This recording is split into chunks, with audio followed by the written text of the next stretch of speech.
Now, if you'll please stand for the reading of the gospel.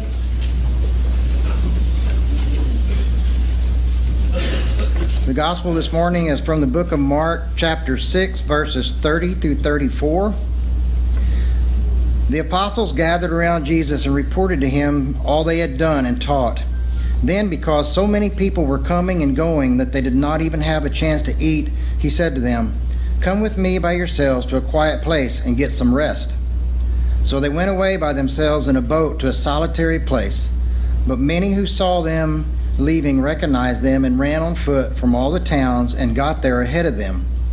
When Jesus landed and saw a large crowd, he had compassion on them because they were like sheep without a shepherd. So he began teaching them many things.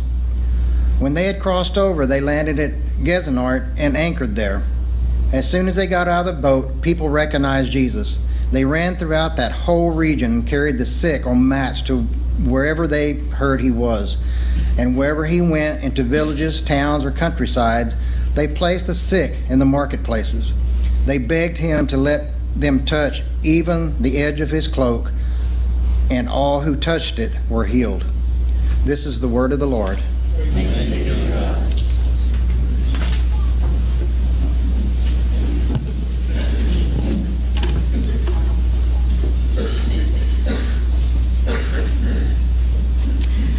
You may have noticed that there was a significant gap in the verses today. We read verses 30 through 34 and then skipped over to verse 53.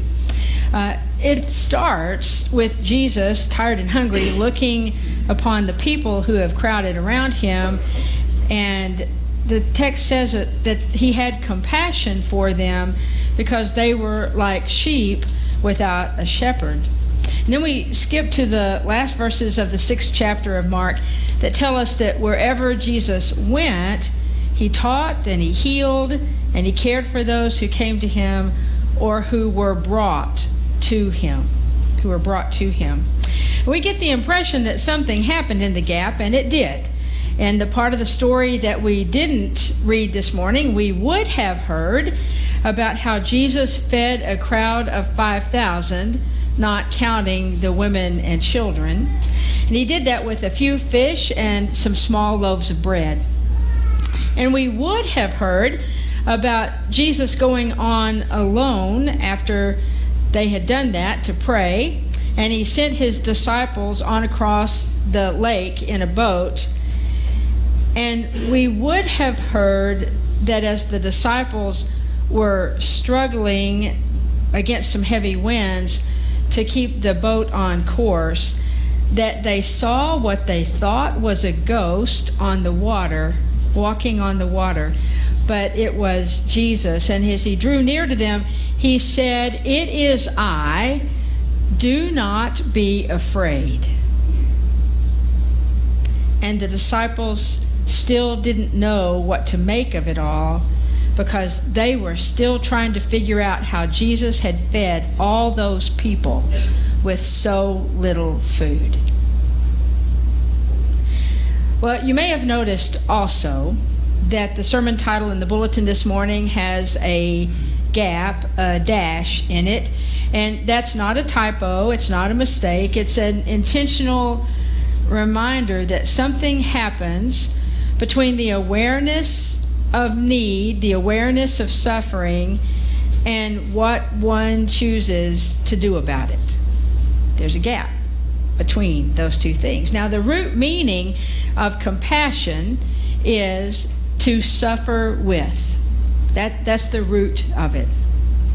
According to Webster's dictionary, the definition of compassion is sorrow for the sufferings or troubles of another, accompanied by the urge to help. Compassion and pity may be synonyms, but they are not the same thing. One can have pity for another, but may not be moved to any kind of action. Pity may even take on a judgmental or condescending tone, while compassion not only acknowledges the suffering, but also moves one to feel it and to do something about it. DeWitt Jones tells about a photographer who passed by a man who was choking. What a picture, he thought. This says it all. A man alone in need, what a message. And so he fumbles around for his camera to make sure that he's got it set just right to take this picture. He's fumbling around. The man who is choking realizes that help is not forthcoming. He reaches up to grab the photographer's arm and he says, "I'm turning blue."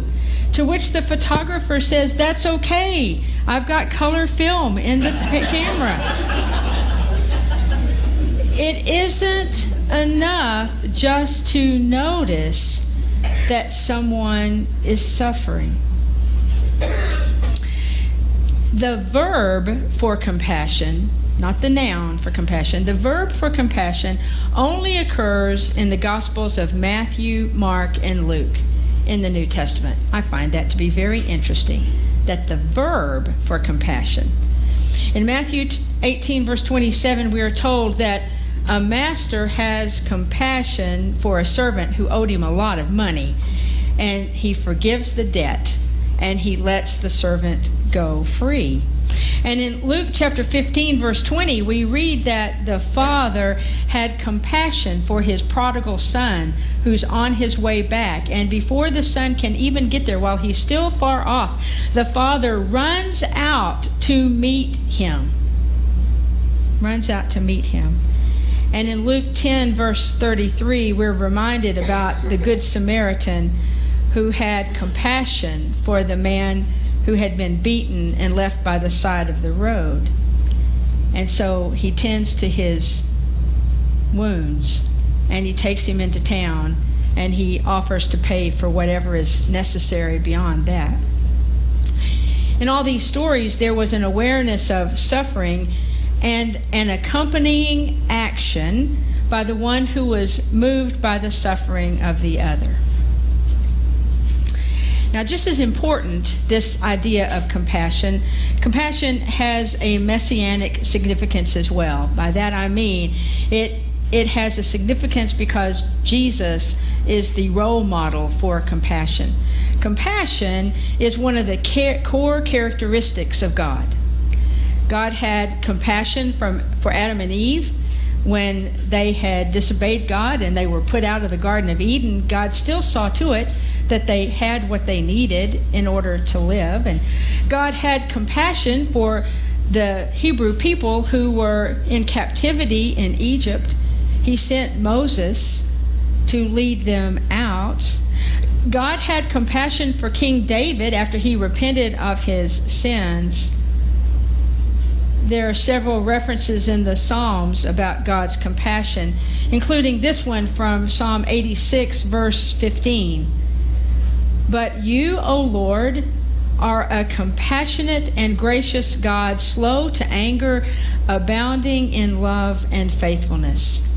And those particular words, God being a compassionate God, slow to anger, abounding in love, that doesn't just get seen once in the Psalms. We read it numerous times in the Psalms. The psalmist wants us to understand that God is a compassionate God, full of love, slow to anger.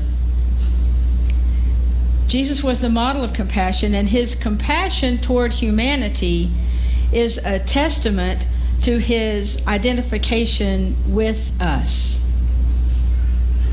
That's really significant, y'all. It means that Jesus knew the human condition. He understood and knew it. He experienced it himself. His compassion led him to teach when he was weary, to touch and to heal when he really wanted to be alone, to feed thousands when he himself was hungry. He didn't say, "Look, I'm too busy. I'm just going to go up on this mountain to pray." He didn't say, "I'm hungry myself. You figure out what you're going to eat." He had compassion, and he was led to do something about it. It was Jesus' compassion that bridged the gap between seeing the suffering of the people and serving them with love. Being compassionate is not easy. Being compassionate is not easy. The Upper Room Dictionary of Christian Spiritual Formation says this about compassion. Compassion is a graced disposition. That means we have to have God's grace in order to do it, a way of being, a disposition that is also a radical form of self-poverty. That means we have to empty ourselves of what we want in order to serve others. Without compassion, Christians cannot do justice, love, mercy, or walk in the way of truth. It gives Christians the ability to embrace their own and others' limitations and takes into account the fallibility and the vulnerability of the human condition. Compassion says, I'm not any better than you. Compassion says, I can see your pain. Compassion says, we are in this together. Compassion gives Christians the ability to embrace social reality as it is. Listen to this. Without becoming resentful, prideful, unjust, violent, or overwhelmed.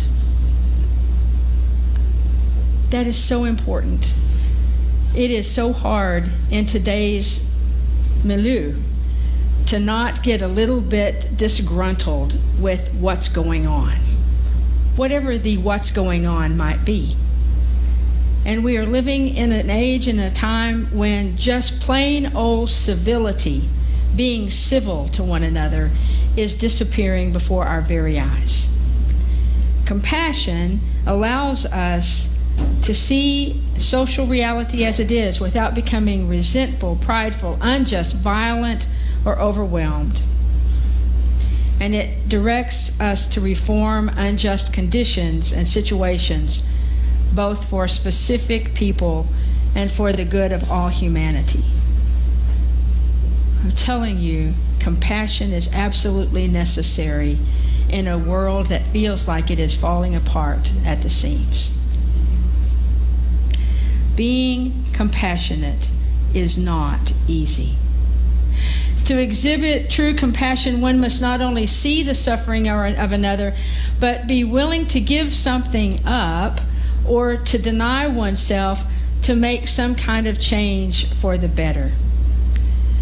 1 Peter chapter 3, verse 8 reads, Finally, all of you live in harmony with one another, be sympathetic, love each other, be compassionate and humble. Be compassionate and humble.